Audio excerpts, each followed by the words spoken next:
আপনি শুনলে অবাক হবেন, এই সেই দিঘি যেটা হযরত শাহরাস্তি রহমতুল্লাহ আলাইহি জিনদেরকে দিয়ে এক রাতের মধ্যে খনন করেছিলেন। হেই নোয়াখাইল্লা ভাই ব্রাদার, কি অবস্থা সবার? আশা করি সকলে ভালো আছেন। সারাদিন শুয়ে শুয়ে বোরিং হয়ে উঠলাম যখন, ঠিক তখনই হঠাৎ করে কল আসলো বহু দূর থেকে। তাই দেরি না করে হাঁটতে হাঁটতে গাড়িতে উঠে রওনা দিয়ে দিলাম। আর এখন আমি আছি শাহরাস্তি মাজার রোডে। আর এই এলাকায় শুয়ে আছেন শাহরাস্তি বগদাদী রহমতুল্লাহ আলাইহি। তিনি জন্মগ্রহণ করেন ইরাকের বগদাদ শহরে 1238 খ্রিস্টাব্দে, বাংলাদেশে আগমন করেন 1351 খ্রিস্টাব্দে ইসলাম প্রচার করার উদ্দেশ্য নিয়ে। এবং দুঃখজনক বিষয় হলো তিনি 1388 সালে শাহাদাত বরণ করেন। প্রায় 37 বছর এই ভারত উপমহাদেশে ইসলামে দাওয়াত দিয়ে যান তিনি। আর হ্যাঁ, আপনি শুনলে অবাক হবেন, এই সেই দিঘি যেটা হযরত শাহরাস্তি রহমতুল্লাহ আলাইহি জিনদেরকে দিয়ে এক রাতের মধ্যে খনন করেছিলেন। তখন ওই দিঘির উত্তর পার অসমাপ্ত রয়ে যায়, যা এক রাতে সম্পূর্ণ করা সম্ভব না হওয়ায় আজও ওই দিঘির পাড়টা এমনই আছে।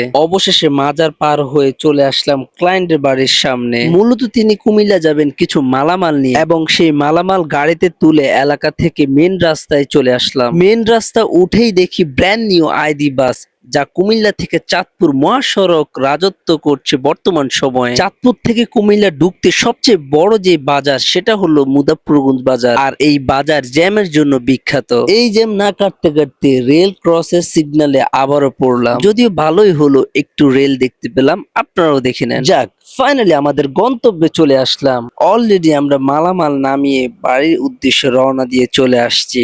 আর পথেই দেখলাম কুমিল্লাতে বৈশাখী মেলা হচ্ছে, যা দেখতে খুবই সুন্দর, নান্দনিক এবং রোমাঞ্চকর লাগছে। যদিও ভিতরে ঢোকা সম্ভব হয়নি, তবে খুবই সুন্দর ছিল।